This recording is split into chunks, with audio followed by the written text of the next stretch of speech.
বাংলাদেশে আওয়ামী লীগই থাকবে, ভারতের দাবি মেনে নিল চীন এবং রাশিয়া।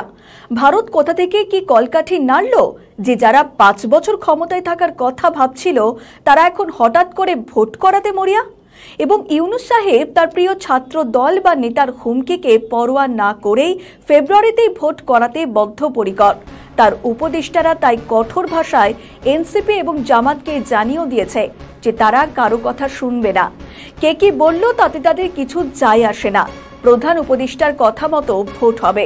আমরা সরকারের পক্ষ থেকে ফেব্রুয়ারিতে নির্বাচন করার ব্যাপারে দৃঢ় প্রতিজ্ঞ।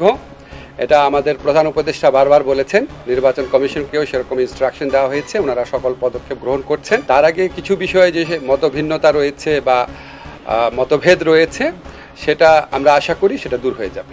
এবার আসি পুরো ঘটনাটিতে, যে কোথা থেকে কিভাবে ভারত খেলা ঘুরিয়ে দিয়েছে। বাংলাদেশে আওয়ামী লীগ কেন ভারতের পছন্দ তার রাশিয়া এবং চীনকে বোঝাতে সক্ষম হয়েছে ভারত।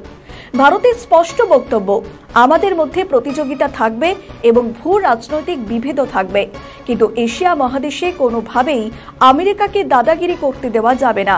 ভারত এবং চীন দুই দেশই বুঝতে পারছে কেন আমেরিকা বাংলাদেশ এবং মায়ানমারে তাদের ঘাঁটি তৈরি করতে চায়। কারণ বর্তমান সময়ে সারা বিশ্বে অর্থনৈতিক দ্রুত অগ্রগতির পথে এগিয়ে যাচ্ছে যে দুটি দেশ, তারা হলো ভারত এবং চীন।